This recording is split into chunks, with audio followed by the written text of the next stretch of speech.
بسم الله الرحمن الرحيم رب زدني علما. Now, finally, there is one more thing I'll like to cover up or add up, especially as per the request. What is the CCIE preparation plan? Now, that's something what is generally specific. Now, if you're planning for CCIE, especially, it takes time. It's not like 1 month, 2 month, or 6 months journey. It takes years normally, maybe 2 years, maybe 3 years, or maybe 1 year if you're already experienced. So it will vary, but roughly I can say it will take at least 6 months to 1 year. That's the minimum time it takes. Now, if you're planning for CCIE is typically in two parts. You can just divide the level of preparation. The first thing you need to understand the technology or the concepts, whatever you know. So if you're going for CCIE Enterprise, let's say, as per the current exams, which I generally do, CCIE Enterprise, you need to know the routing, you need to know the switching, you need to know the VPNs, you need to know the SD-WAN, you need to know the SD access. There are core concepts, LAN automation, WAN automation. That is what WAN automation, SD-WAN, LAN automation, SDA. These are all the things you need to know. And this you generally cover in different modules. Like majority of the NCore, NRC, when you cover, you're already covering up the routing, switching, the VPN part. So this part is already done. So the additional thing what you have to learn for the enterprise is you need to learn the SD-WAN, which is again the next CCNP enterprise course, which I'll start in April probably. And then SDA, the SD access, which is the LAN automation. And this you need to have the rack rentals for this one. Of course, this I'll again, as I said, there will be few labs you can do it on a virtual, and few require rack rentals. SDA, the DNAC, you cannot simulate on the virtual devices. Further, you need to spend some time on the live racks. But at the end, you need to have the technological concepts you need to have clear. Again, these concepts, again, the 3 steps what I discussed in the previous, you need to make sure that you attend the sessions or regularly watch the videos or attend the sessions, whatever it is. And of course, you have to do the lab practice and revise the previous concepts before move to the next thing. And third step, you need to also revise the weekly kind of revision kind of things. These are the 3 steps are compulsory. The 4th step, you can still prepare for the interviews. The 4th step also you can plan. Like I said, the 4th step is exam preparation or interview preparation, sharpening your skills. Okay, so these 4 steps, this is what at least 3rd or 4th. This is very important. You should be at least in the 3rd or 4th, minimum 3, recommended to add 4. Okay, so that will make you an expert. These things you have to do for the same technology or concepts. Now, once you do these things, now this will be applicable for jobs. Now, again, if you're planning for applying or adding some technologies like SD-WAN, or even if you're doing CCI security, let me take CCI security as well. There are plenty of concepts you cover up: ASA firewall, FTD, and then you cover up the VPN, you cover up the Cisco IS, you cover up the WSA. So these are individual modules of CCNP. So when we are covering CCNP security topics, like I'm covering ASA and FTD, there is one course coming up, which means you are already covered 2 papers of the CCI security. And if you cover up the VPN, then you are covering another paper. Now, these are CCNP security exams. And if you cover up majority of the CCNP exams, you automatically cover the technology concepts of the CCIE. And that's what we generally do. Okay, so it's no more next level. CCIE is not a next level. It's a part of the CCNP, which means when we cover up this NCore NRC, you're almost done the 50% of the CCIE already.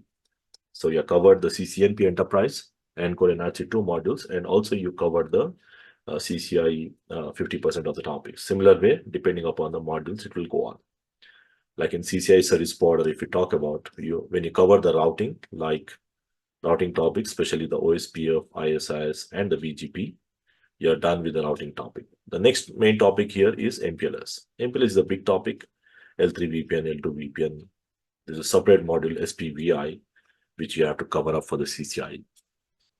So like that, these are 3 current modules what I generally cover, which I'm certified as well.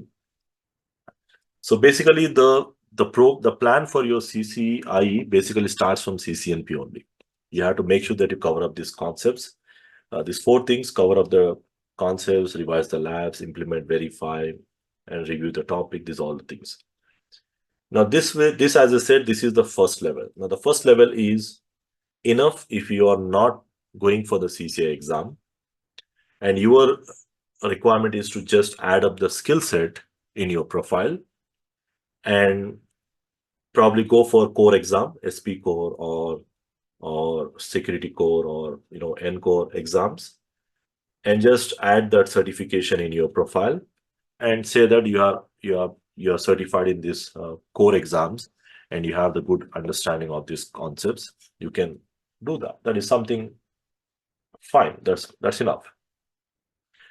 But let's say your goal is also, again, I'm saying also means, which means this is mandatory, because many people, I get many requirements. Their goal is just to pass the CCI lab, and trust me, they don't want any of the technology concepts. Even there are many people who train on just the CCI lab in 2 months, 3 months. They'll provide you the pass guarantee, pass options, where they just mock you, just simply, they will give 1 lab, 2 labs, and they regularly want you to practice those labs. And you just understand, if I'm using IP, OSPF, MTU, ignore, then, you have to use this command on the interface. Why? Because the neighborship will not form if you don't use this command. That's it.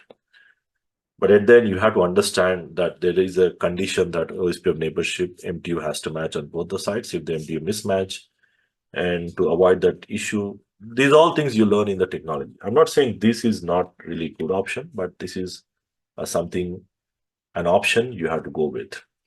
Again, if you're planning for CCI lab, I recommend you to go with the first step, and the second step is to obviously to pass the CCI lab exam. And to pass the CCI lab exam, the roadmap is different. Means whatever we just do the first part, as I said. The second part, again, of course, will guide the same thing.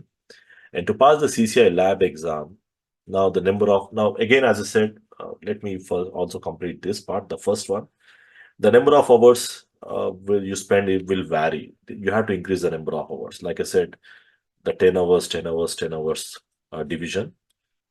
This is the minimum thing. If you can accommodate additional hours, that is something recommended.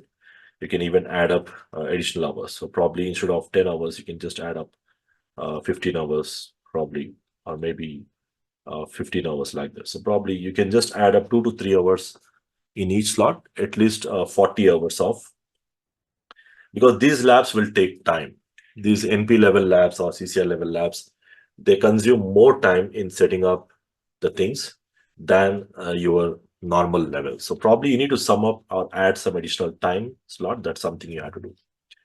And once you are planning for the CCI lab, once you're done with the technology, now you will be preparing some mock labs or the practice labs, which are more relevant kind of scenario based labs, what you generally face in the exam. There will be 1, 2, 3, 4 labs like that.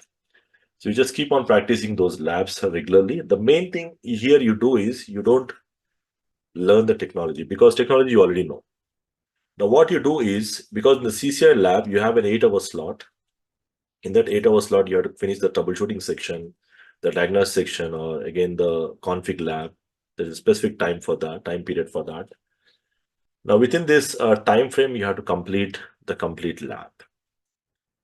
That is a challenge. So the challenge in the CCI lab is not the technology. Of course, understanding the complete lab, you need to understand the complete lab, and then the scenario, and then the troubleshooting question, and then you have to verify the devices. These all the things has to be done within the span of time given to you.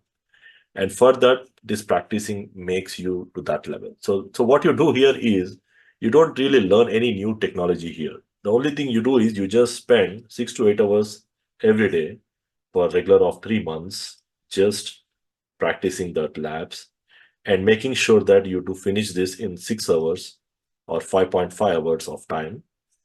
The config section, let's say if it is a 5.5 hours or 5 hours, you practice and try to complete this lab in 4 hours at least, if the duration over there is 5.5.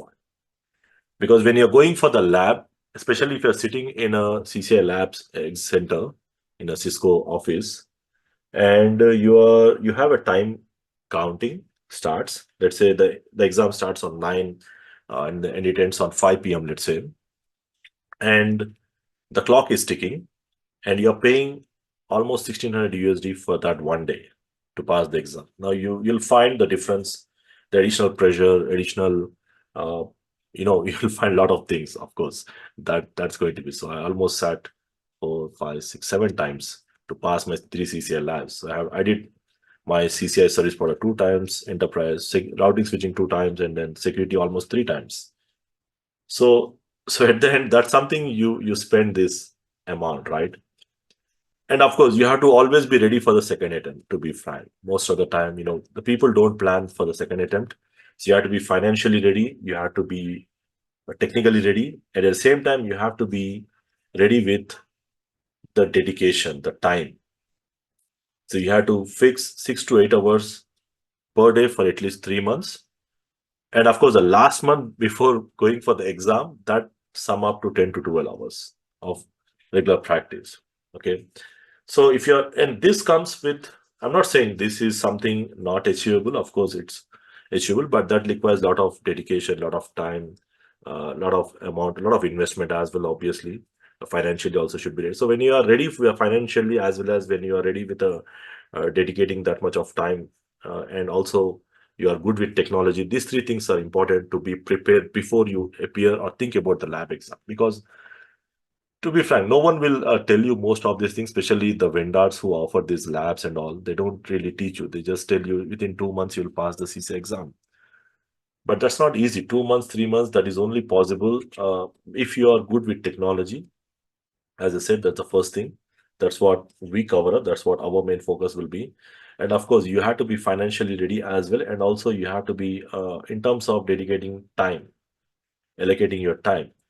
Because many people I see, they are financially ready, but they could not, they schedule the lab exam also. Even I have seen people, they schedule the lab exam. Let's say now we are in February, they schedule the lab exam in April, or, they say in May, I schedule because I want to make it serious. I want to become serious. And I have a deadline to go in May exam. And after 3 months, they realize that they are not that level because they could not dedicate a time. Then they spend the money on just booking the lab. That's not how it works. Okay, you need, of course, you need a dedicated mentor at the end to guide. Not to worry, I'm here anyway. So, but again, that's a kind of a quite challenging, and it's becoming more challenging as well. It's not as easy as what you see in the advertisements. It's not as easy what you say, 3 months, 4 months. But there is a specific roadmap you have to dedicate. Technically, you have to be very sound, I recommend, because that's mandatory for you. And many people teach you, I'm not saying, they say, no need to know the technology. They just learn, they just teach you only the technology, what is coming in the lab. Even there are a few people do that. Okay, so that's something, technically you have to be ready. And of course, financially also you should be ready. Second attempt, you should be financially ready for the second attempt as well. Okay, so you have to be ready for financially as well, because on the average, the second attempt is the passing score. Many of my students passed in this first attempt. Of course, I'm not saying it's not possible. Many of people are passed, but depends on the pure luck as well.